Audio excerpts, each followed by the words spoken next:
So, welcome everybody. I think we will start. Exchange experiences with distance teaching. This is our second webinar today, and we are addressing the topic of humor, especially in distance teaching settings. My name is Barbara. I'm a research associate at the Institute for Managing Sustainability at Vienna University of Economics and Business, and I will guide you through this webinar session today. In this second webinar, a team from WU Vienna, together with an Austrian improv theater actress and two esteemed colleagues from the US, we together want to share our insights into humor in teaching, especially in distance teaching settings. As you can imagine, humor has a variety of positive effects. It motivates, it energizes everybody, it builds positive relationships, it stimulates creativity, and it is a powerful means to deliver content. Our today's speakers already effectively incorporate humor in teaching since many, many years. Before we start, I want to point out that we will record this session. So if you want to participate in the webinar, but you don't want to be seen, please switch off your camera. And if you want to participate and you have an issue with the recording in general, please contact me via the private chat and we will edit the webinar respectively in the post-production. We are very happy that so many experts followed our invitation. Today's participants come from 5 different continents and 17 different countries from all over the world. Before I will introduce today's speakers, let me say some introductory words. Haidt, you could click the slides, please. Why this webinar?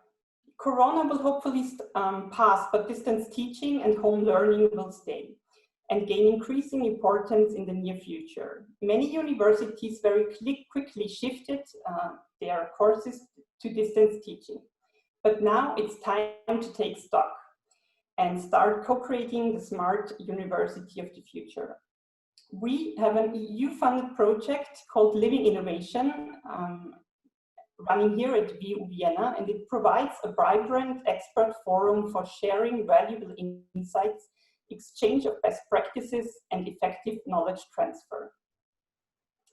Within this platform and EU-funded project, we also conduct this webinar series. I also want to share some rules for today. Please use the chat function for questions anytime, as you can see on the next slide.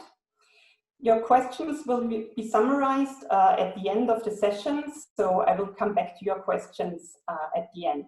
Please mute yourself unless you speak to avoid background noise, and please switch on your camera when I address you during the questions and answers session. Before we jump into the topic, let me ask a short introductory question. May I ask my colleague Haidt to click forward the slides, please? One more. I would ask everyone to post in the chat. Please post your interest into the chat forum if you want to share or to learn in today's webinar. One sentence each person, just that we get some impression if you're here to share your experience or if you're more here to learn about distance teaching in general and humor specifically. So take your time.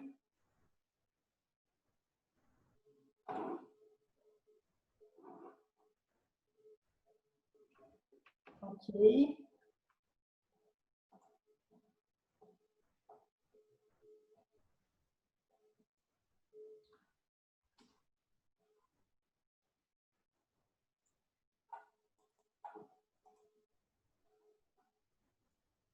So a lot of participants interested in learning about integrating humor into their teaching strategies. but also experienced people in here.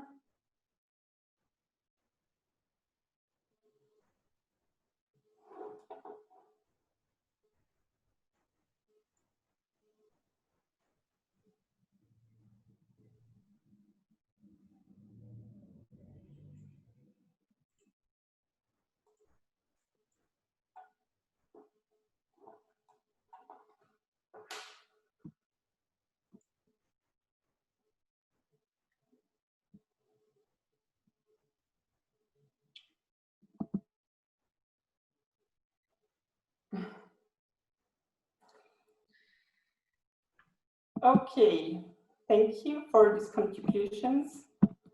We will also come back to think for our future workshop. We now start with the experts' inputs. So please feel free to ask questions to every session via the chat. And we will have 15 minutes, as I said, at the end of the webinar for questions and answers.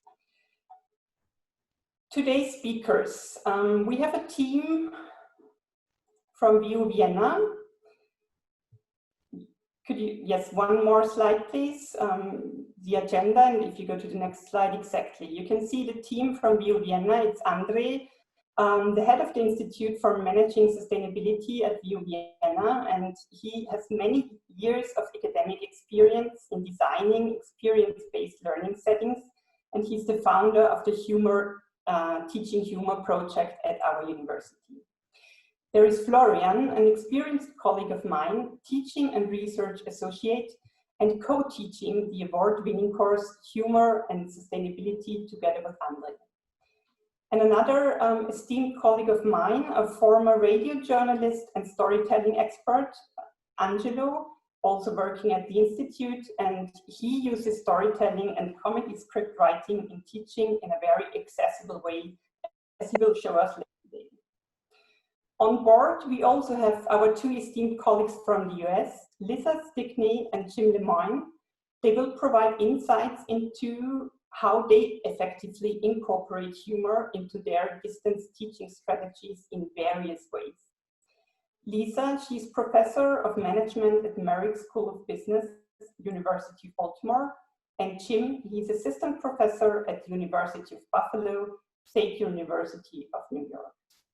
And last but not least, we have Magda, a marvelous Austrian improv actress, also teaching improv, creating shows with Austrian stand-up artists, and also writing comedy formats, and she will surprise us today with a hands-on improv exercise.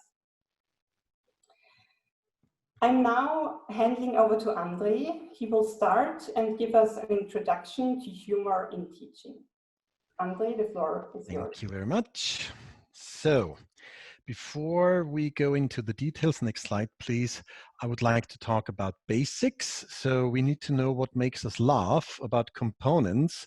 I think we should be clear about the setup, some techniques, because I think humor is a craft. It is not a talent. So if you have the impression you don't have the talent for humor, forget it.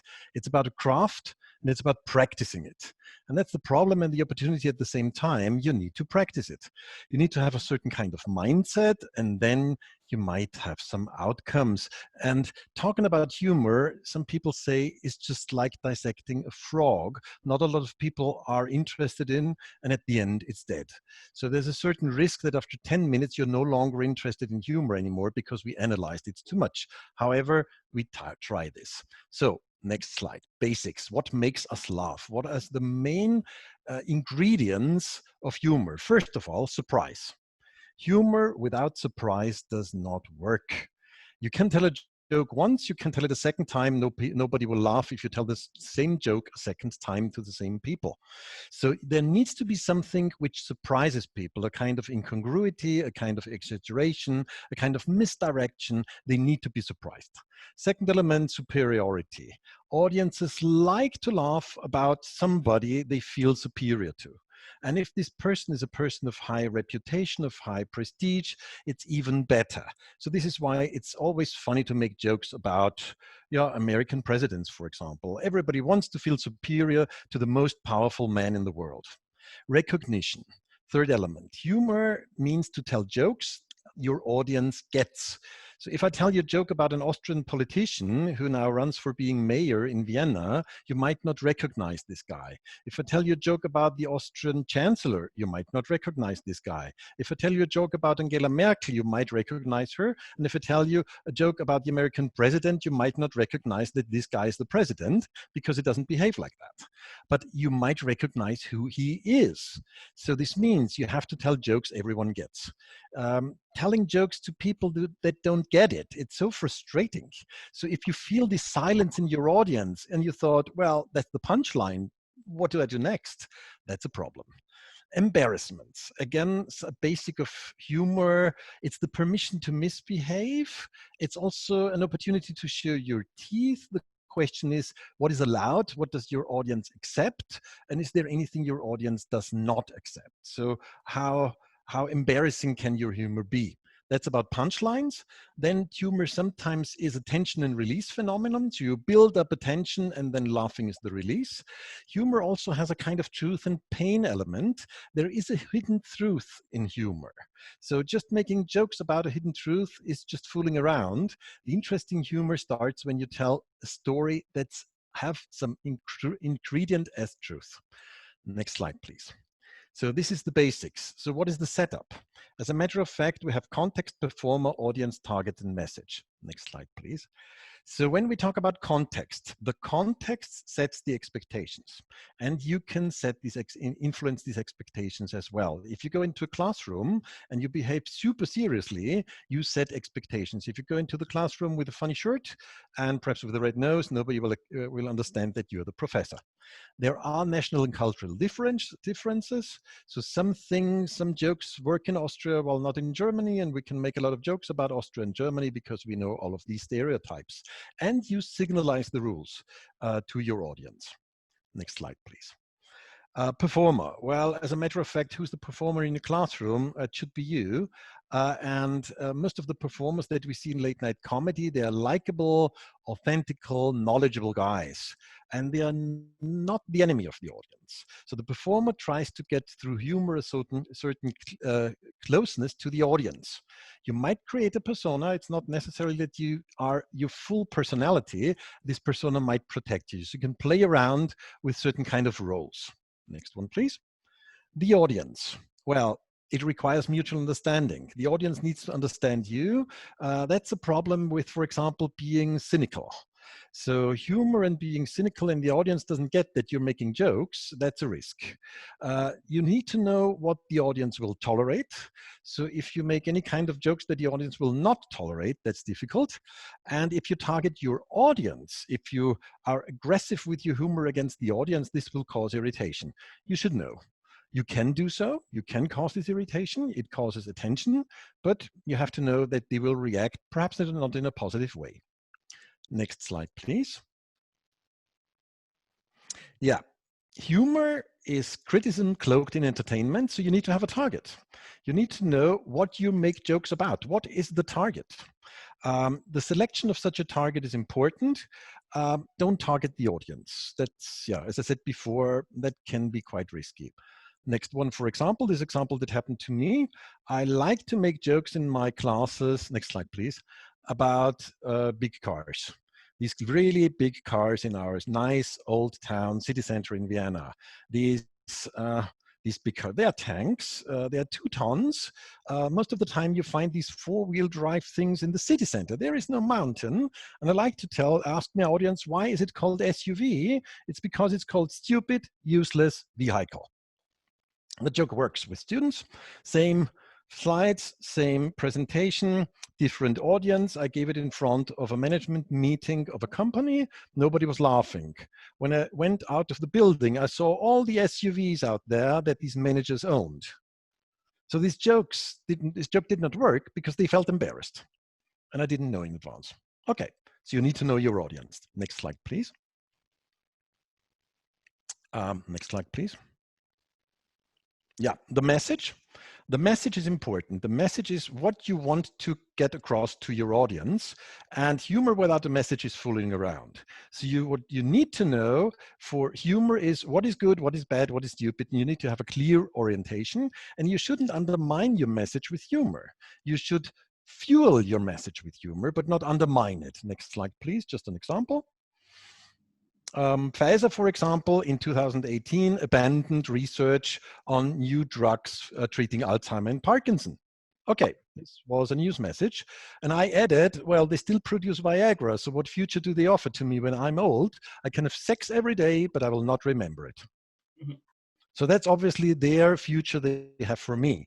What's the message? What's the target? What's the audience? What's the performer? What's the context? I leave this up to you. So if you take this joke and you analyze it, you will see that the message doesn't undermine my mission. Next slide, please. So how can you be funny? First of all, exaggerate. Whatever you find out there in the world, just exaggerate it. This example is from Eddie Izzard talking about data privacy and letting users sign terms and conditions. And then he asked, did anybody in the audience ever read the terms of conditions? Did anybody in America read them? Did anybody in the whole universe ever read the terms and conditions? Not even God read the terms and conditions. So if you exaggerate something, if you make it bigger, bigger, bigger, bigger, it starts being funny. If you work with cliches, they're often effective, but sometimes problematic. Next one. Second technique, break expectations. Tell a story till a certain point and then take a turn. For example, If I Didn't Have You, a song of Tim Minchin, a pop song, he's telling the love to his wife. If I didn't have you, I love so much. If I didn't have you, and then the chorus is somebody else will do. So this breaks the expectation. Also, Eddie Izzard saying, guns don't kill people, people kill people. I think this is from National Rifle Associations. And then he says, and monkeys do too if they have a gun. So again, breaking expectations. Third technique and last technique, you can we can have a deeper discussion on this later on if you like to. You link two associations. You have one thing and you link it to a second one, and then you do a kind of creativity technique. You break down these two handles. For example, the story of Disney Hall of Presidents now adds a Trump robot. So you have Disney and you have Trump. And now you break down Disney and Trump, and you have different associations, as Jimmy Fallon did. And then he said, this Trump robot really made an impact on Disney. He deported Aladdin and he gave Scrooge McDuck a tax break. How did he develop this joke? Trump, Disney, associations of Trump, associations of Disney, and deporting Aladdin, that's a nice story, and Scrooge McDuck, tax break, again, fits to Trump and fits to Disney. So this is about techniques. Next slide, please. And this is the last one. Mindset. If you want to work with humor, get rid of your inner censor. Nothing sucks. Don't be inhibited. Be playful. It's a skill. You need to practice it. Imagination drives comedy. You have to constantly train your mindset.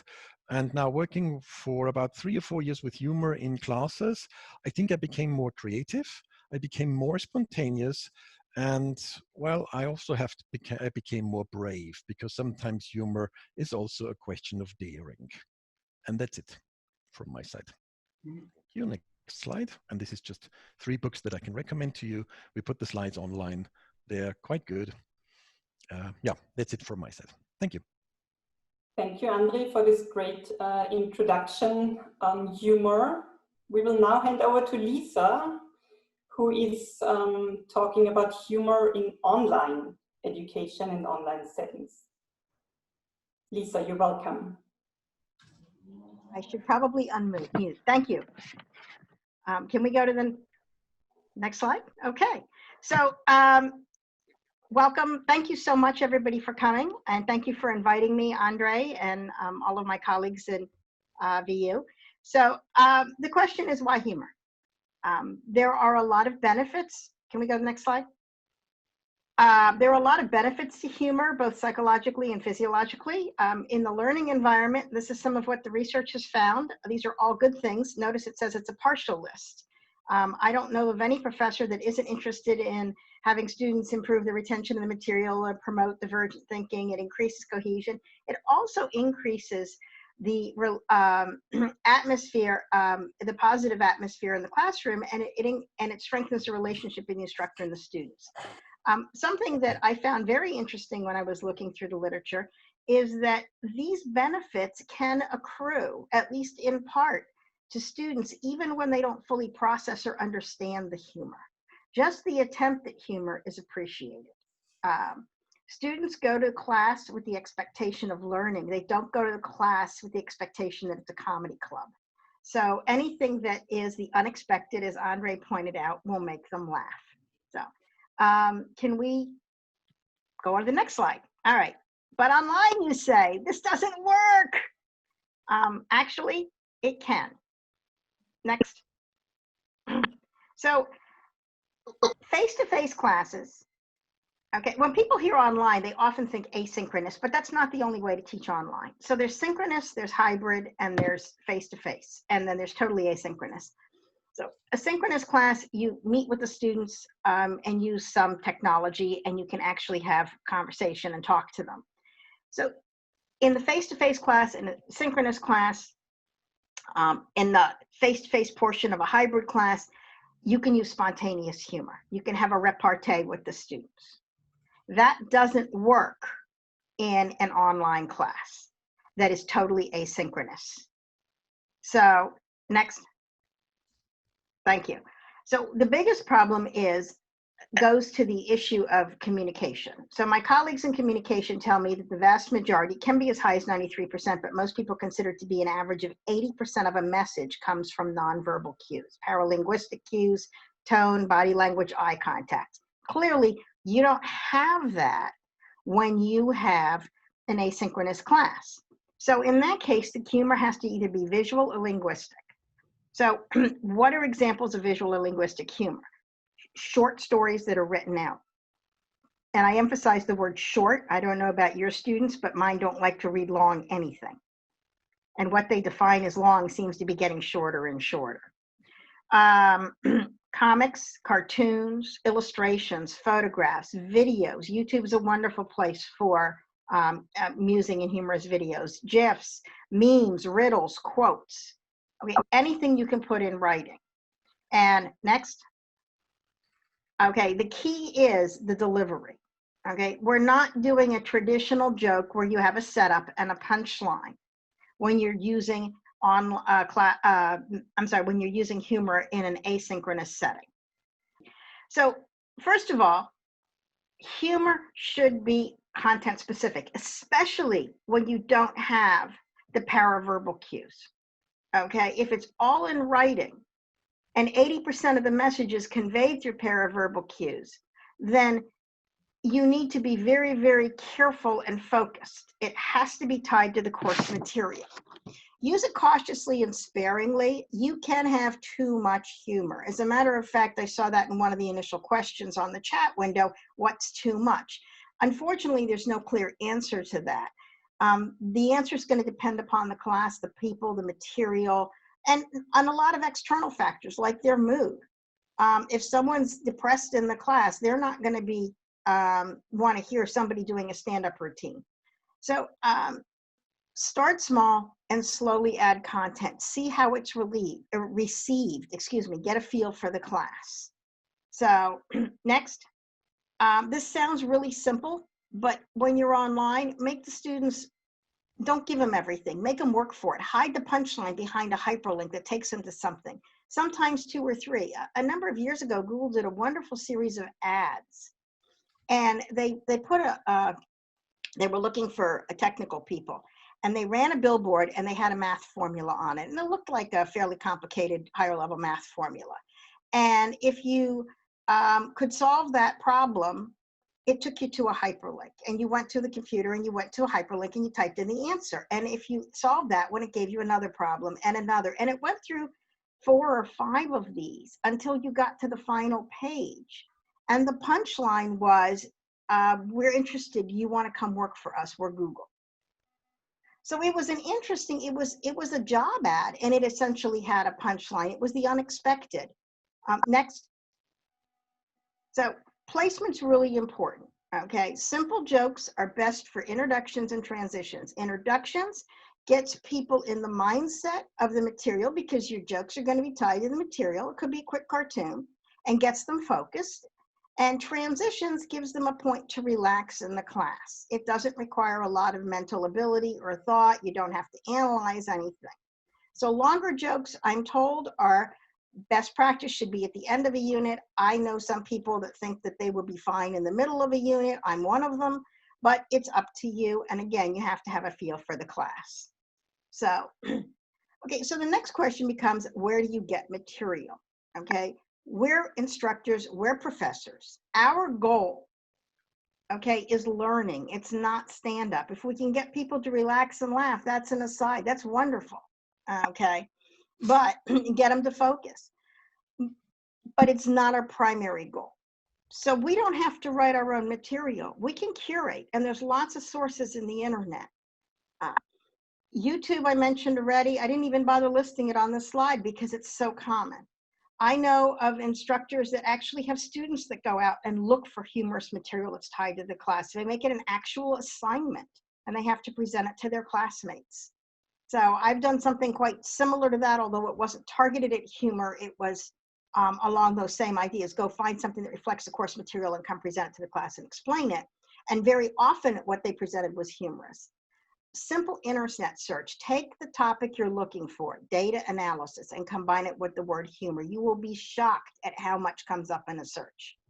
Okay, I have a collection of cartoons on statistics and data analysis that everybody would understand, even if you are not a quantitative thinker. So if you want to be adventuresome, you can make your own memes or GIFs. Those are 3 websites that are both, they're all free, and they all work, and they're all very effective. If you don't feel that creative, you go to Comics and Cartoons. They work very well.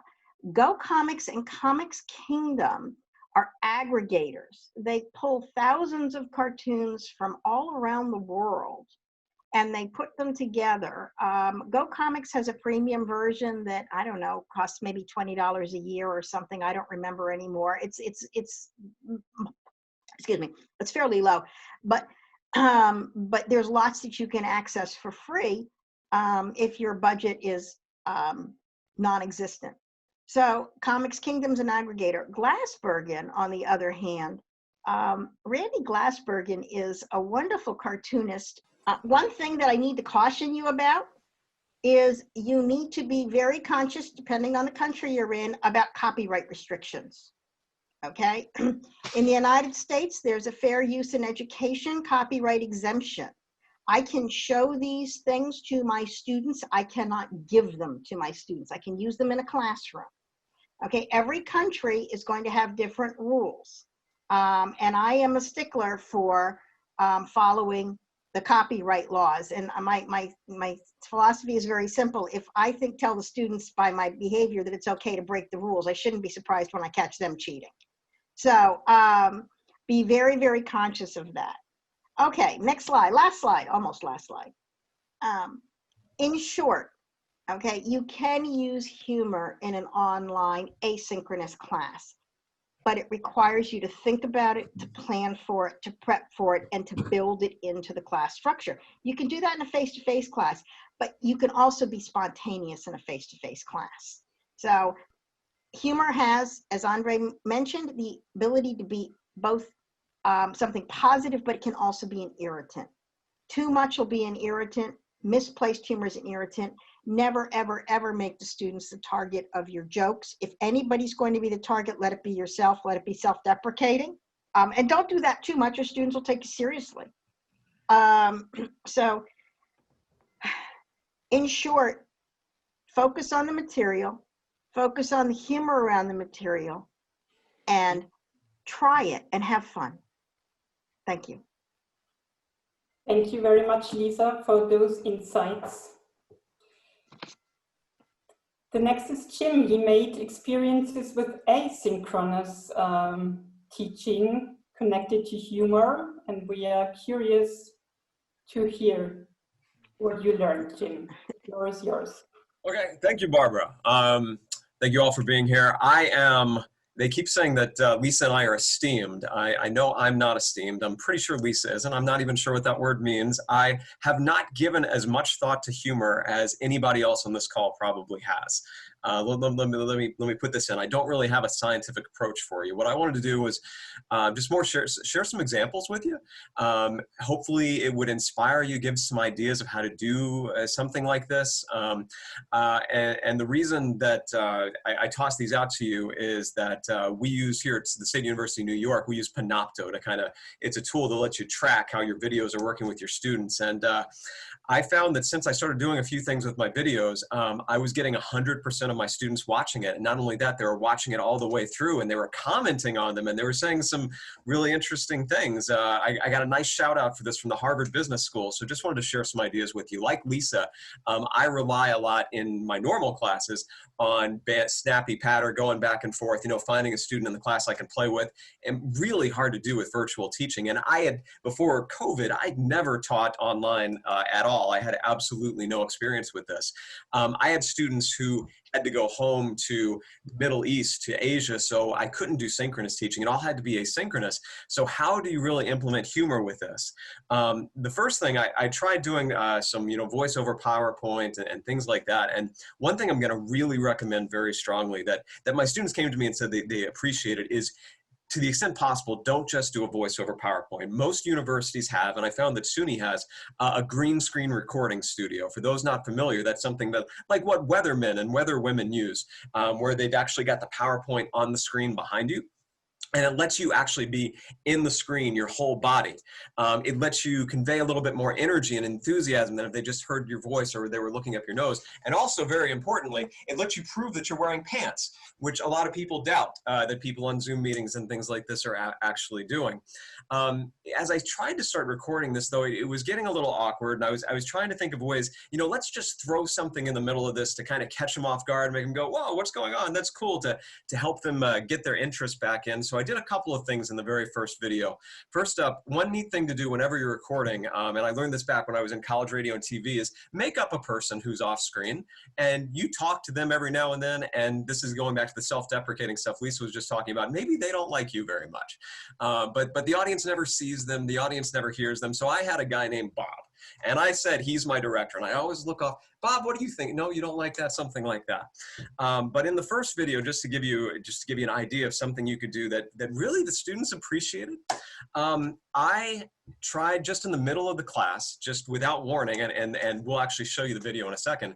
I just inserted an advertisement. Not a real advertisement, but a fake advertisement, just for a product. And I think it's in the video. I said, we got to pay for this green screen recording. Tuition might go down. The university's got to pay the bills. And I just read a funny ad. And I got ideas for these things from sketch comedy, from late night comedy, actually from Weird Al Yankovic songs. That's actually, if you're familiar with him, that's a really good source for some ideas. A classic Saturday Night Live, stuff like that. But it was a big hit with the students, actually. They were commenting on it. And, at one point, I caught them chatting about it, like, wow, I wonder if he'll do this ad in the next one. The next one, I tried to make the topic of the ad, while it was funny, somewhat relevant to the things I was teaching. But we'll give you some just a couple of examples. Haidt, could we play the first video? Yes, just a second.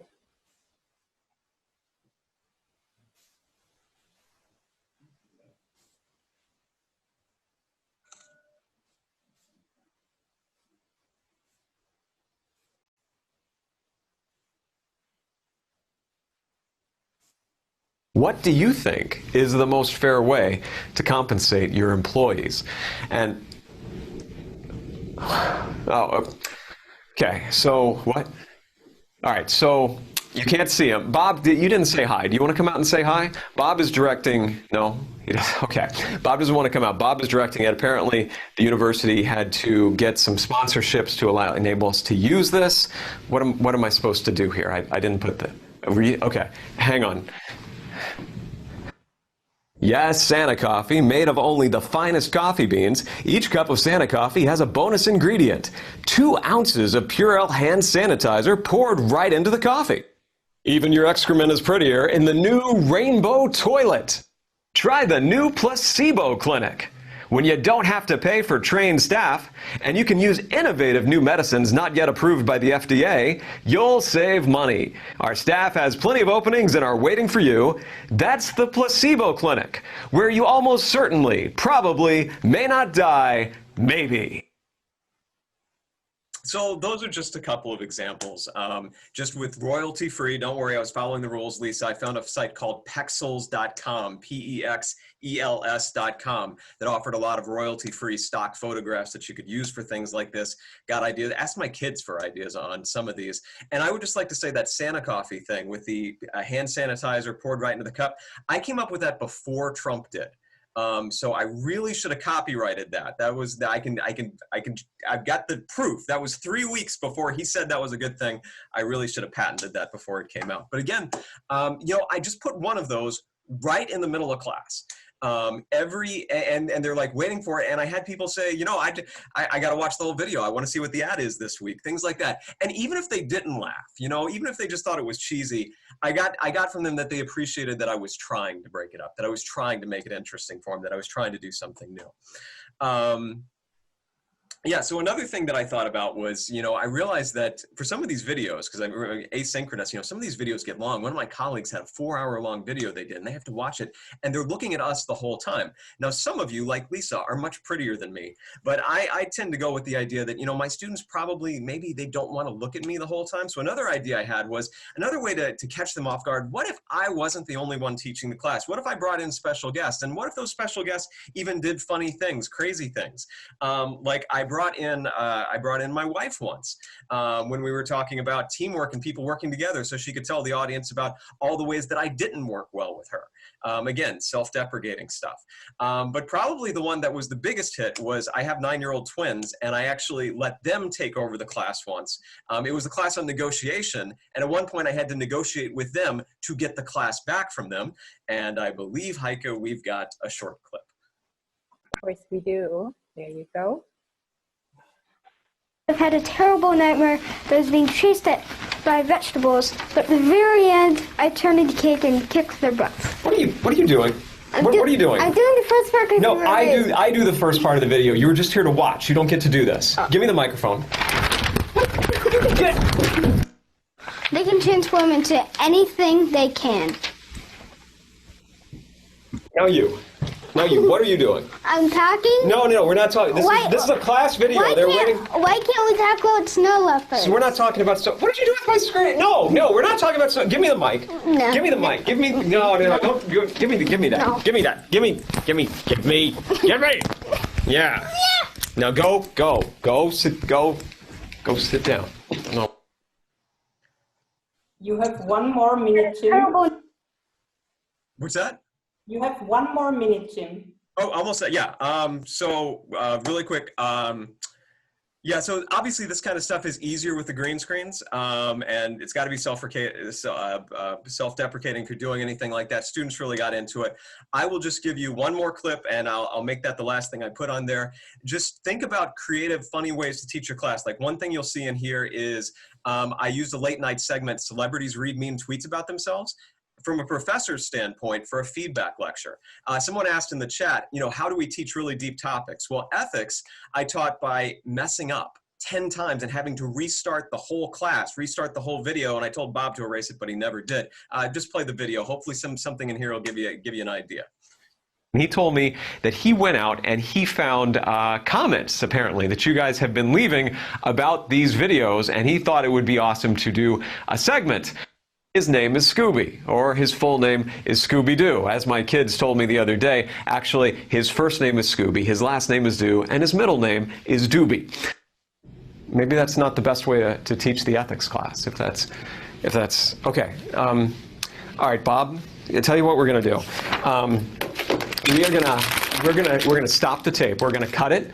We're not gonna use that, and we're gonna start it over. So stop. Let's begin this again, and we're gonna do it right this time. Okay? Jim's clothes and vests really make a statement. I think the statement is, I need someone to pick out my clothes for me.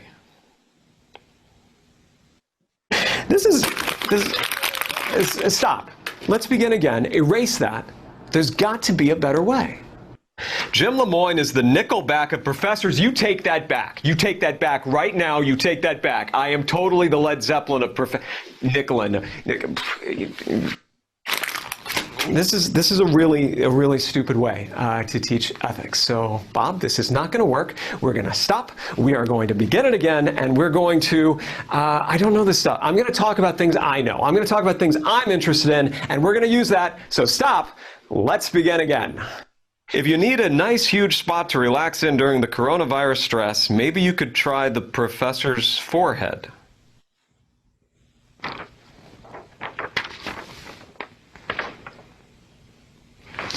Well, that's very hurtful. So again, I haven't thought through humor as much as my colleagues have, but these are some things I've done that my students have really appreciated. You know, really just drawing from, you know, late night comedy sketches. I know we're about to talk about John Oliver, some different joke books I've read, things like that. Just something crazy. Even if it's a little cheesy, the students appreciate the effort. And like I said, looking at Panopto, I can see that pretty much all my students actually watch the videos all the way through, which I was really impressed by. So that's it. Sorry if I went a little bit over. Thank you so much, Jim, for these insights. The floor is now to Florian, who will talk about humor and sustainability, the course at WU Vienna. Thank you, Barbara. So what we're doing right now is talking about using humor in the course design. So it's quite different from the presentations before, where humor was used from the teachers to be funny in the classroom. Now we're going to let our students be funny and use humor in the course design and also as part of the course assessment. So maybe Heike, can you click one more? So a little bit introduction in the beginning. This is our university. It's WU Vienna. It's a business school, Europe's largest business school. We have over 25,000 students. We offer over 16 master programs. Each master program is 120 ACTT credit points. These are 4 semesters. And our course is an elective course. It's Humor and Sustainability. We offer this course since 2017 in the Master Management program. This is one of the 16 programs here. And this course was also awarded by the Austrian Ministry of Environment and Sustainability in 2018 with the Best of Austria award because of the innovative idea to combine humor and teaching and sustainability in a university setting. Heike, can you click on the perfect, great. So in the beginning, let's start with our idea. We ask ourselves, human sustainability, using it in the course with the students, can this work?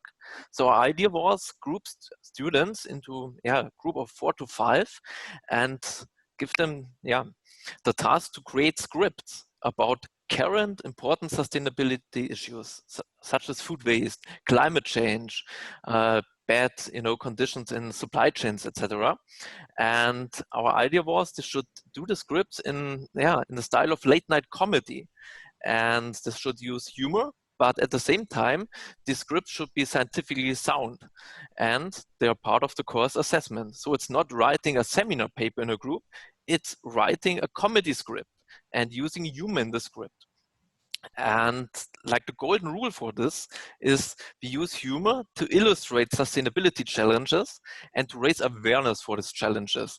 And we are not making fun of the serious issue. So in this script, nobody is going to make fun of child labor, for example, or nobody is going to make fun of dying animals in big slaughter factories.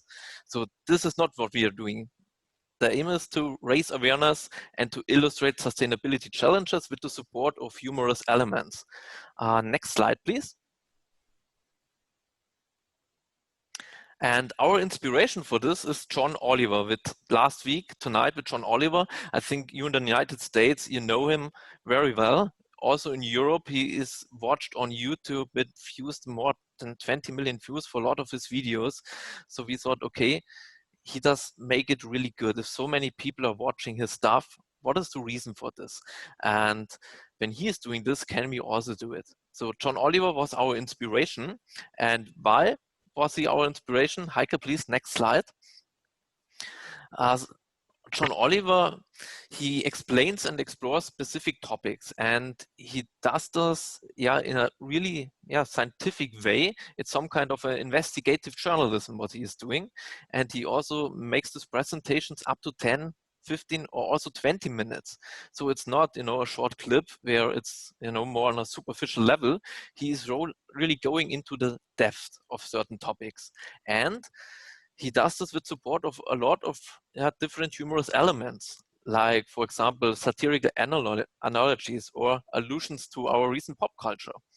And he uses picture, videos, for example, excerpts from news shows or documentaries, also interviews, to support his humor.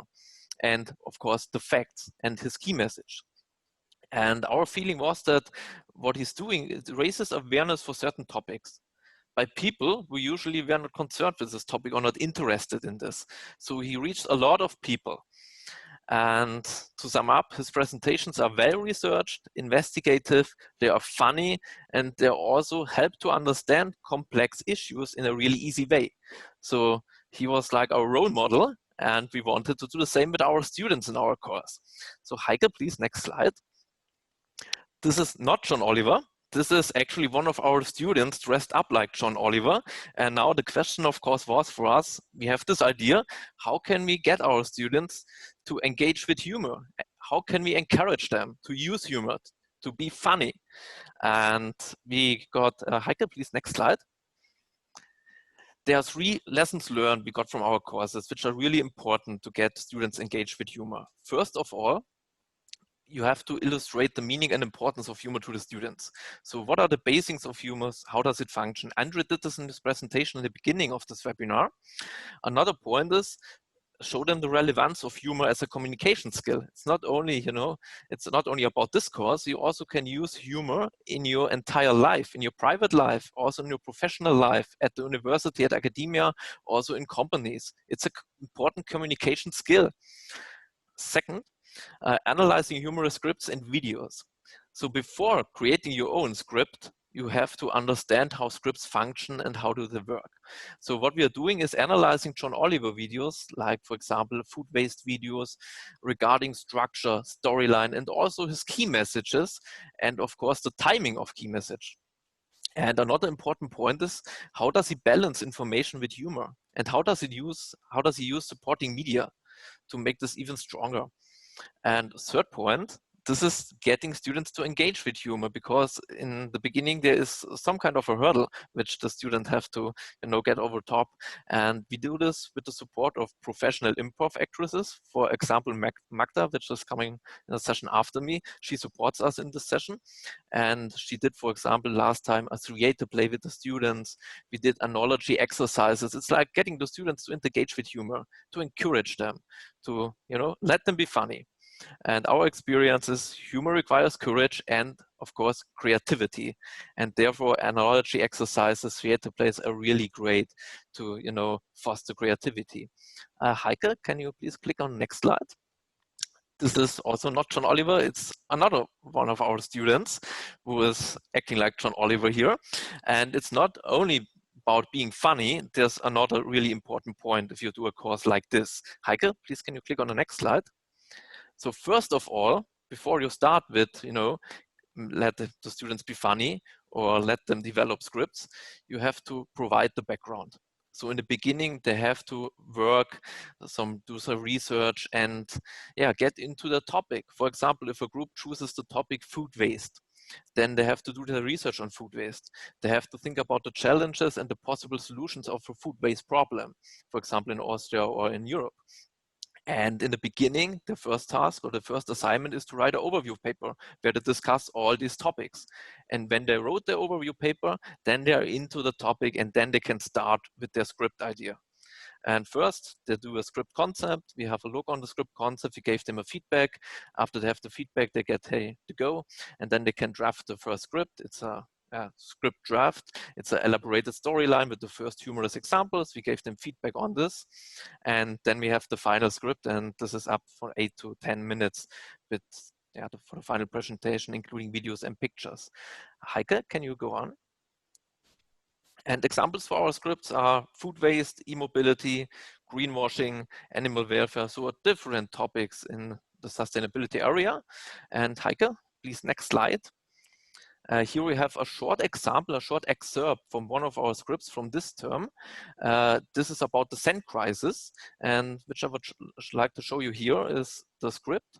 So you can imagine the script like this. So you have on the left column the story element, you have in the middle column pictures, video, which can support the text, and on the left column you have the text.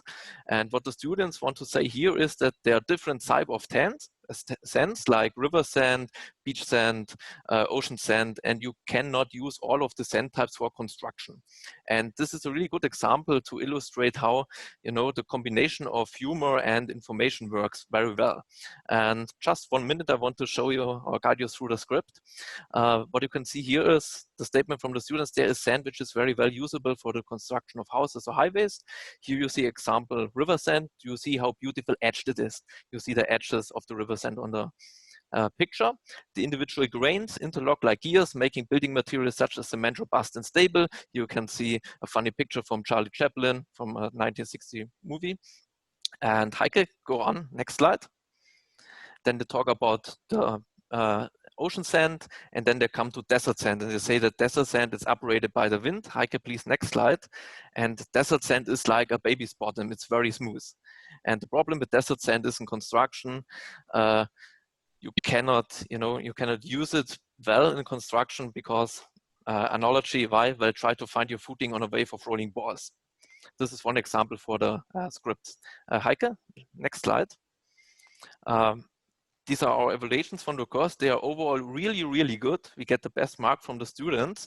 And Barbara, I don't know if we have time for a video because we have also some video interviews with 3 of our students, which we could play right now to illustrate the students' opinions. But it's your decision, Barbara, if we go on with this or if we skip it because we have a time issue right now. We will share the video in the end if there is time. Okay, perfect. Then let's share the video in the end. Great suggestion, Barbara. Thank you so much. Then Heike, please go on. Last slide. So does such a course design work online? Yes, it does. To keep it short, we did it this term and the results were really, really good. I spoke of the other points before. One important thing I want to say in the end, it's about grading humor. What we are doing, we are not grading the humor and saying this is a good humor, this is a bad humor. We are focusing on the story elements and we are focusing, you know, on how the balance of information works. And if the students are creative and find their own way of doing humor, create humor and not about searching memes or funny videos in the internet and put them into the script. Okay, thank you so much, Barbara. Thank you, Florian. I'm done. So, and this is our overview of the course last year. So we were all dressed up like John Oliver. These were times when Corona was not there because we shared all the same glasses and the same jackets. Okay, thank you so much. Thank you, Florian. And Angelo will continue right with this topic of comedy script writing, who made also experiences in a very compact way. Yes, thank you, Barbara. And unfortunately, I'm not funny, so I tried to get the students to develop a sense of humor. You have already heard a lot about the approach from Florian and André, and I have tried out humor and sustainability on miniature, as you can see on the next slide. We called this format fact check, and the question we tried to answer is how small can you make it? One slide before would be great, thank you. Because we had a group of 20 students, we had 3 hours in distance teaching. That sounds like a challenge, but you will see in just a minute if it works out perfectly or not. And the goal was to design a storyline in the style of John Oliver related to Austria. So what have we used? In short, 4 platforms. First of all, GoToMeeting as our online classroom, as we use Zoom today. We have used YouTube, OneDrive, there we prepared some Canvas and any other platform they like to communicate in the group, because we have divided the group of 20 students into smaller groups of 4 to 5 people. And an important aspect is the role model, as Florian has already pointed out earlier. In the next slide, you can see that there is a lot of free content out there. We also took John Oliver as a role model. Another example would be Hassan Minhaj with Patriot Act. And the topics they cover are a wide variety, we of course are especially interested in sustainability. In the format fact check, we have focused on food waste and fast fashion. Coming up in the next slide is an overview for you. In my opinion, it is immensely important to raise awareness in the beginning one more time that we are dealing with a serious topic. So we have to be very careful by developing humor and then integrating into the story. We have divided the process overall in 3 steps. First of all, observing our role model and identifying key messages. Secondly, transferring the facts to Austria, researching. And in the 3rd step, we developed a storyline. And as you can imagine, the writing of the storyline took most of the time. In the next slide, you can see the Canva. Due to the fact that we only had 3 hours, we have to use it very efficiently. And so we have developed a canvas for the students. They provide a very clear definition of the task on the one hand, but it is important that within the task, there is still some room for creativity. So let's focus together on task 1. In task 1, the students watched a full episode of last week tonight, food waste. You can see it in the next slide. But that doesn't mean that they can lean back and enjoy like they do when they are enjoying a Netflix series. It was more like a strategic observation of John Oliver. You can see it in the next slide in task 1, observing. They had to identify 3 key messages per group. So we have to define what a key message can actually be. And the key message can be a problem, it can be a cause, or it can be a solution.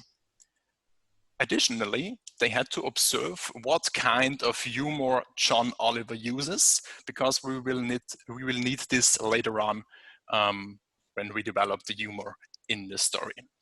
In task 2, we focused on researching. So first of all, we gave them a short research training, and then they had to transfer the key messages they had identified in task 1 to Austria, or to the country, to their own region, and to find out if this problem, this solution is also relevant here. And of course, they had to prove the facts with evidence. They got feedback all the time on the one hand, during the task in OneDrive, and in the end, they had to present the results to the group. An advantage of sharing documents online is that you can see immediately what the students write and give them feedback. Task 3 will certainly take most of the time. First of all, the students need some training and background information and storytelling and humor, as Florian and André already presented it to you. In task 3, they had to develop a storyline for their country, for the region, in our case, for Austria. And keywords were enough, so they don't have to write it word by word. And humor was voluntary. They can use it, but they don't have to. And of course, in the end of task 3, they held a presentation of their final scripts. So what are the lessons learned of this session? First of all, yes, it is possible to hold a class of humor and sustainability in 3 hours. The quick variation of explanation, task, and feedback worked out very well. The feedback during the tasks in OneDrive, in my opinion, helped the students a lot, because you can immediately correct them if they're going into a wrong direction. When we talk about distance teaching, it's a bit like presenting into an empty room. You can't expect immediately reactions, because I have the feeling that there is a barrier to speak up for the students, to turn on the microphone and the camera. And so the chat became the secret star. As it is today, it's pretty easy to share your opinion in the chat. In the end, all groups have used their very own humor in the story, and all students agreed that humor and sustainability is a perfect match. And this is also confirmed by the evaluation. The students definitely love it. Back to you, Barbara. Thank you very much, Angelo, for your insights and your speed. I now want to invite our last speaker speaker, Magda. The floor is yours.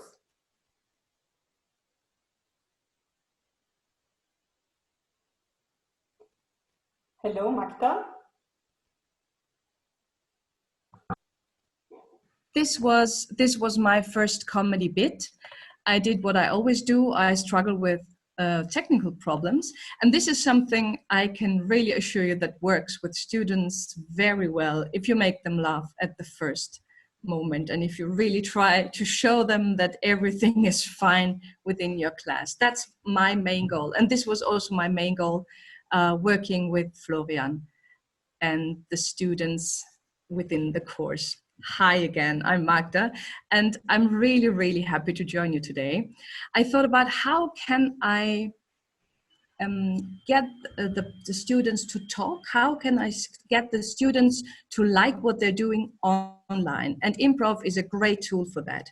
I don't know if you're familiar with Improv techniques, but you can adapt them really nicely for your online classes. And it's a very low-key thing to do if you're not into creating great YouTube videos, as we already saw, or make a John Oliver clip, which is really a lot of work for everyone.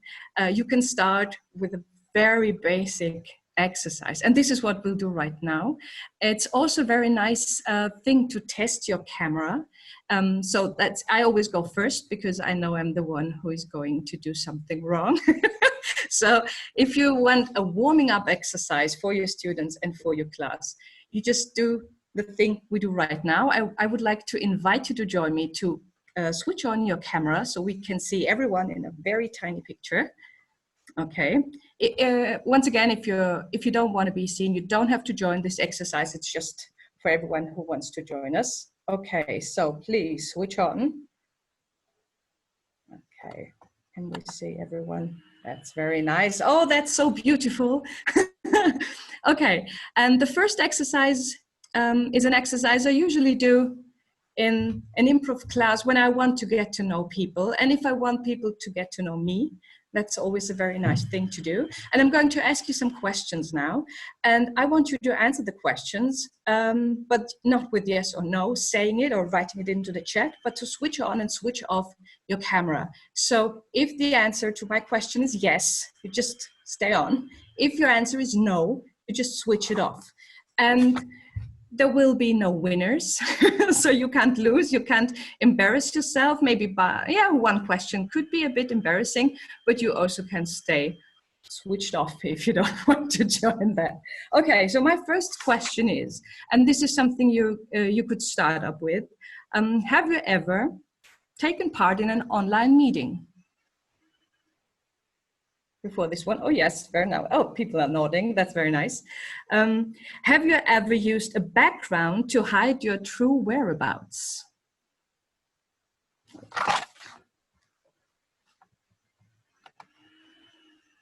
Ah, very nice, very nice.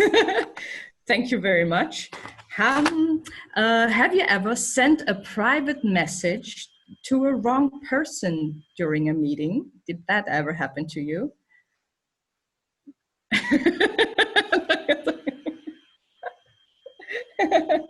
Oh, very nice.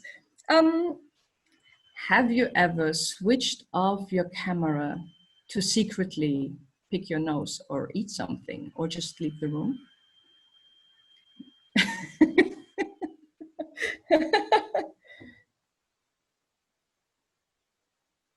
Very nice, thank you. Have you ever faked technical problems to leave earlier?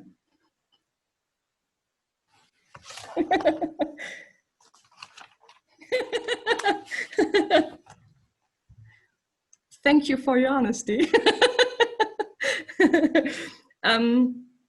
Yeah, concerning dress code, who can say yes to this question? I'm wearing pajama pants right now.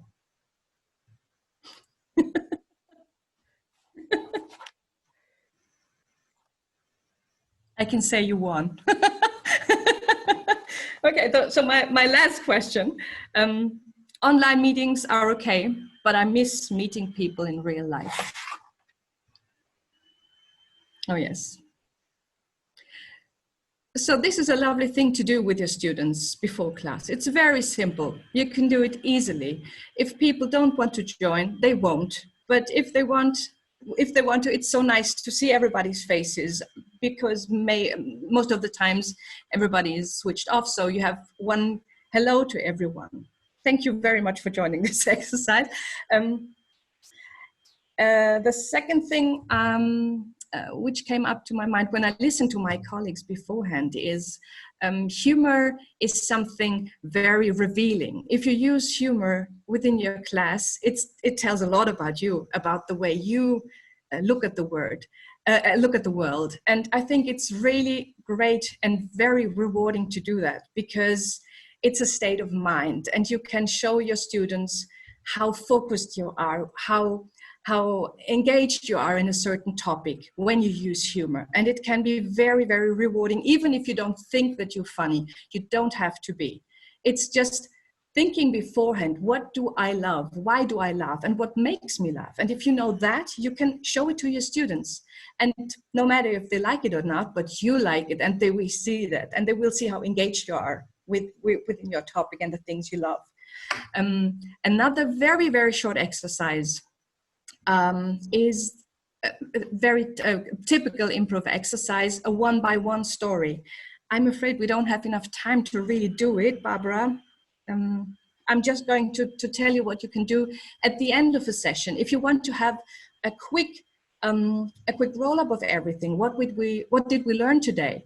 Let just always two students tell a one-by-one story and give them just one topic, or tell them, what did you learn today? And they have to tell it one by one. So you see two faces, and they just tell one by one the story of the session you had with them. This is very nice and can be very funny, and it doesn't have to be good or true. They don't need to perform. It's just telling the story, and the comedy lies within it, because it will be funny at the end. And one last thing is using the breakout rooms. If you use Zoom, it's great to use the breakout rooms to let students talk just for a little bit. And if you have a clear task, especially when they have to, concentrate on a very specific topic, which is very complicated, let them talk about it within a breakout room. Always have a speaker who just tells everybody else, what did we talk about? What did we learn? So you can combine everything at the end of a session. And this is also like an improv exercise you do separately, letting people talk about something and then coming back. And I think breakout rooms are great. And you can just appear if you want to, and have a very nice moment surprising people within the breakout rooms. I love to do that, and students usually do too. I hope so. if they're honest enough afterwards. Yeah. One last thought I had when we were talking about the videos of John Oliver. A very, very important thing is that if you use humor, you can't make a mistake yourself. So if you think, oh, that's not funny enough, I didn't reach my own expectations, you shouldn't be too strict with yourself. If you try, and if people see that you love what you do, that's the perfect thing to do with your students online. And if you want to use your slapstick comedy thing, you can always just wear your pajama pants and just stand up. So this is the nicest thing to do at the end of a session, which I won't do now today. Okay, I hope I was on time. Heike. Thank you very much. Okay, Magda. thank you. Thank you so much. So Andre will give us a quick sum up of today's webinar. Well, if today's webinar and what we did during the last years, first of all, I think humor requires a clear view on the functioning of humor. Just making jokes about anything runs the risk of making jokes about the wrong thing. So you need to know what's the target, what's the message, what does the audience accept? Otherwise, you run the risk of embarrassing your audience or of getting messages across that you don't want to get across. For example, when we had this refugee crisis, and there was a kind of feeling in Austria of nationalism and refugees, I made jokes about an Austrian region in analogy to Syrian refugees. And I said, okay, the Syrian refugees, we're so afraid. Why aren't we afraid of the people from this region? And then I said, okay, they take our jobs and they take our wives and so on, and they are not well educated. And then I did not think about that some students from this region might be in my audience and they might take it for serious and they might feel embarrassed that I'm making jokes about them. It was just a kind of cynical message to say, why aren't we afraid of our own guys coming from this region? Why are we just afraid of Syrian refugees? But that's the problem. If you don't know whom you target or implicitly target, you might get some messages across that you don't want to get across. So you need to have this clear view and you need to have background knowledge about your topic. This is what Florian said. Students can develop marvelous stories, but they need to have the background knowledge. If they make good humor about big cruise ships, they need to know that these big cruise ships burn oil that you wouldn't be allowed to burn anywhere in Europe, because this oil is full of sulfur and you would not get any permission to burn this oil in any European country, but you can burn it with the big cruise ships. So when you know that, then the joke about the song Smoke on the Water makes a lot of sense. So playing this song and having a cruise ship in front of it, this is the message. But you can only deliver this message when you understand what's the background. And this is what we learned in our courses. By making students develop comedy scripts, they have to have a deep, deep dive into the background knowledge. Otherwise, it would not work. But this deep dive into the background knowledge, for them, it's fun. It's not letting them learn something for any multiple choice test. It's letting them read something for developing comedy. Humor boosts creativity. It is an important communication skill. So you help them to develop skills they need far beyond their classes. It requires practice. Yes, it does not work on the spot. So you have to train it. You give them time, and we gave them time. You have to practice it, and you have to get rid of this inner censor. Nothing sucks when you develop a joke. The question is, which jokes do you perform? And if you develop 10 jokes and you perform just one, you don't need to be inhibited anymore, because you know 9 jokes will not be performed. That's okay. It's similar to all the other creativity techniques. Anything is okay. However, we think it needs interaction. It can be used in teaching, in distance teaching and distance learning, but the performing then is not rewarding. So if the students perform it and they don't feel the audience, this is something where there is a kind of gap. So this feeling of feeling how does a joke work? And when do people start laughing? This kind of rehearsal is important, and they missed it. And what we wanted to deliver today are 2 messages. You have 2 different pathways. You can make them laugh. This is what Jim and Lisa talked about. Or you can let them be funny. This is what Florian and Angelo and Magda talked about. So this was what we did during the last years. Thank you very much for attending. Now it's time for Q&A. Thank you, Andre. Heike, I think we have next slide for questions and answers. So I invite everybody now to ask questions via the chat. Please take the chance. We have 6 great speakers online, and we want to engage in a discussion with this great audience we have here today. So please use the chat function, and you're invited to post questions there, and we are happy to address these. There was one question about Panopto earlier. I think it was answered already by Lisa. Do you recommend readings in relation to cultural differences? I think you can, I don't have any readings at hand, and I've seen some YouTube videos of some stand-up comedians. Some of them, as Eddie Izzard, said humor is not culture specific. Others say it's culture specific. I think you will find out. You can try out. We have some differences between Austria and Germany, for example, and you get this feeling about that. For example, in Vienna, we have a cynical black type of humor that Germans that live in northern Germany most of the times don't get. So this is this kind of not saying what you mean and to making some jokes about the audience knowing that you don't mean that. This kind of split brain is something that in Vienna we grow up with. Perhaps it's a heritage from the empire, I don't know. But in Germany, they had a kind of a Protestant attitude to say what you mean is what you say and what you say is what you mean. This is why German jokes sometimes for Viennese people are not funny because they are so on purpose. Now that we start and we laugh, ha, this is funny, ha. Austrians can't laugh about that. So you know that because you interact with students. You know that if you try it out. Reading, I don't know if you find any readings.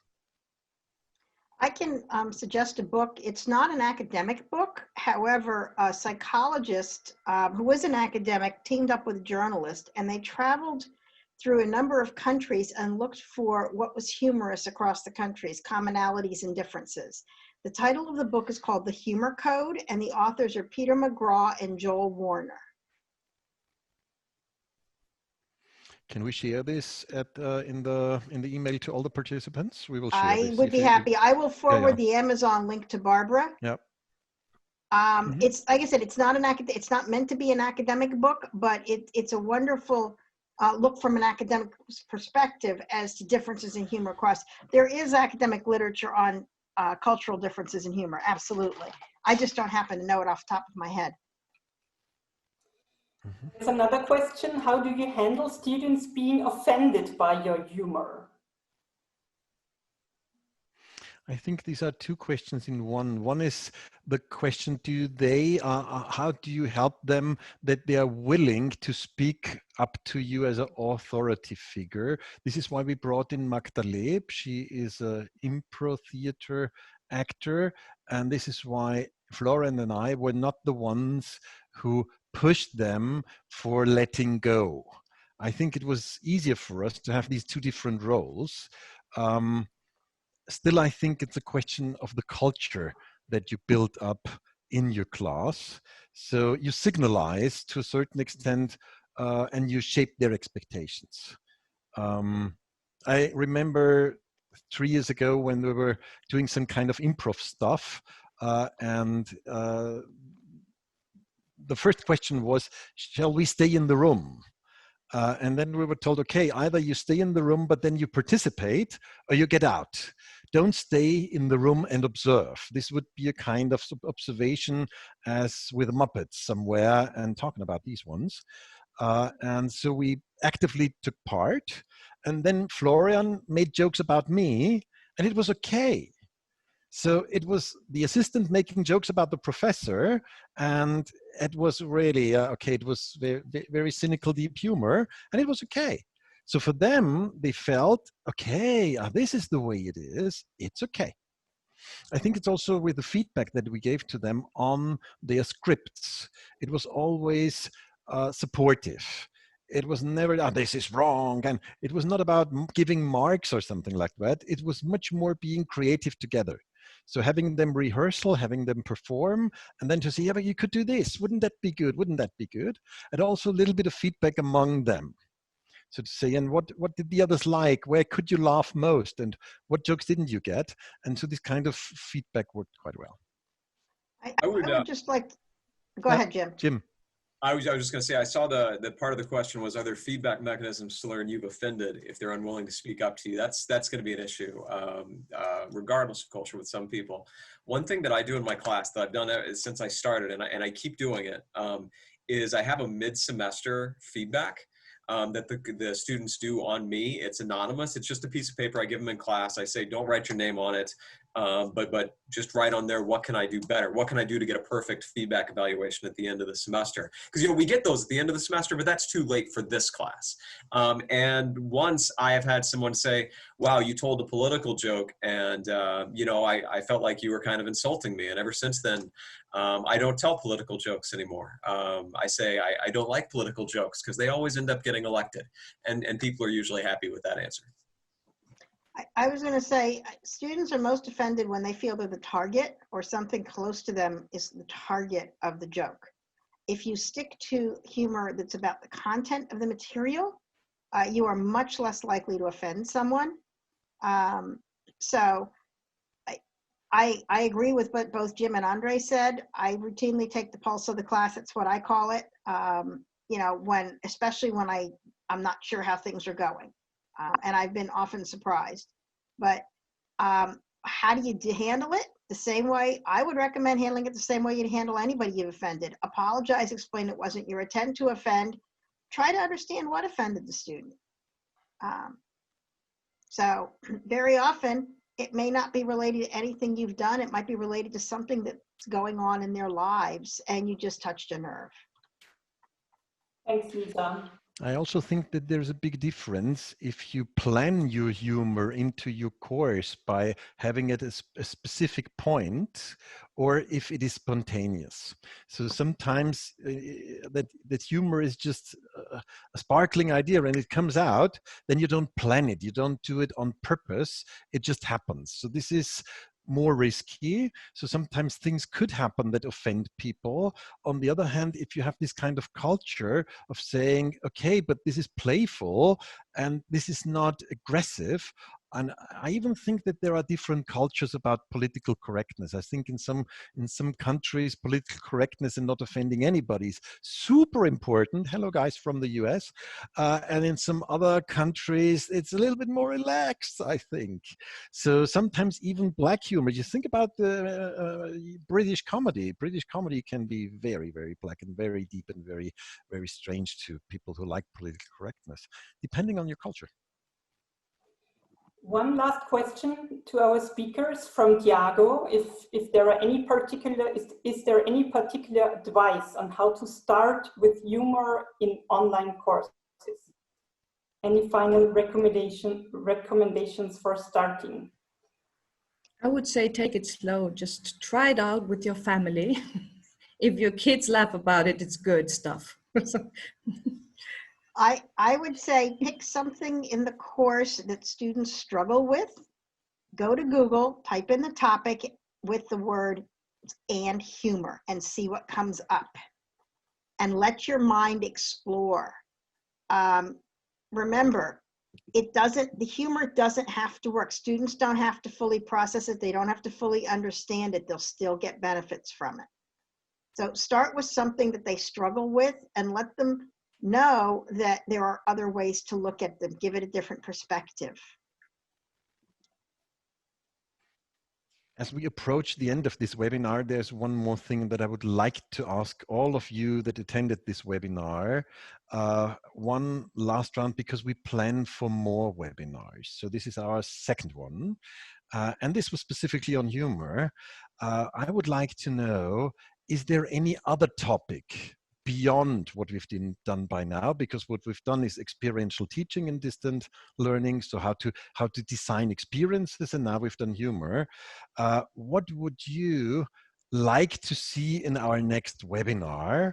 And if you type in nothing, thank you, I'm satisfied, it's also okay. But I would like all of you to type in now something into the chat forum. Because we want to need a feeling how to continue with these kind of webinars. So it's okay if you write, thank you, that's it. Or if you would like to have any other webinars on distant learning and distant teaching, because this is what the background of this webinar is. We want to exchange experiences. So anything you would like to see in our next webinar?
So thank you very much for this input. Please take your time to write more. I would ask Heike, please, to go to the last slide of our presentation, to the very last one. And there you can see a screenshot of our Living Innovation platform. You already registered for the platform, so you're familiar with it. And we would be very happy to see you there and to discuss further with you on experiences in distance teaching. We have an expert forum installed there, and we have this webinar series. So see you there on www.living-innovation.net. And thank you very much for your participation in today's. And we can now show the feedback we got from the students. I think this was the video that we were asked for. So if you have 2 or 3 more minutes, we can show this. Heike. Yes, on it. Just a second. And we will stay in the room if you have further questions. Don't hesitate to ask, please.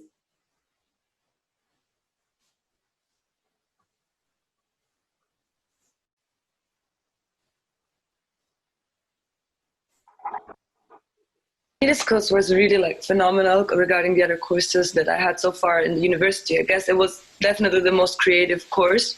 And what I really liked is that we didn't just start with joking around. I mean, of course, jokes are always part of it, but we started with a profound basis of knowledge. And then we learned upon this basis of how to translate this into humor. And this is actually such a powerful tool, which will, I think, help me and a lot of people from this course in the future lives. So I think the main thing for me is that not only I did profit enormously from this course, but I was also able to inspire friends of mine for our topic, which they probably would not have been interested so much otherwise. So I think that really shows how this format of teaching really works and is successful. Obviously, humor is a lot about creativity, and especially the kind of humor we had to come up with in this course is different to, I would say, day-to-day humor, because usually it's very situational. But at first it was hard coming up with humor connected to a specific topic like the sand crisis. But when working on it, you kind of get more creative when it comes to this. You think of what could be a good joke. You kind of experience the whole thing more, and therefore I believe it boosts creativity.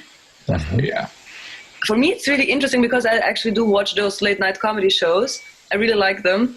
Now I'm looking at them differently because we analyzed how they do that and where the jokes are coming from, and now I can see how much work it is. So my perspective on them changed a little bit. I can't really come up with anything that you could really improve, because even with the issue with Corona and distance learning, to be honest, it was the only course that I'm taking right now that actually dealt with it in a really good way, because in some other course it was just really hard being able to concentrate on the content and stuff. But obviously, because it's more creative and more humor, it was just easier to still pay attention even though you're not in a classroom. And I don't really have any ideas that you could improve a lot. So I was really satisfied with the class. There was the question if we show videos from the students. Actually, we recorded a kind of short video for John Oliver because we wanted to get in touch with John Oliver's team. By now, this was not successful because it was before Corona, and obviously during Corona crisis, we were not able to get in touch with them. So this was a kind of promotion video. And late July, we will go into the video studio and we will record the story about the sand crisis. And this will be then also produced with English subtitles. The others were in German and you would not be able to follow. So if you're interested in mid-August, late August, we will have some examples to show. So if you want to see them, stay in touch, stay connected, livinginnovation.net.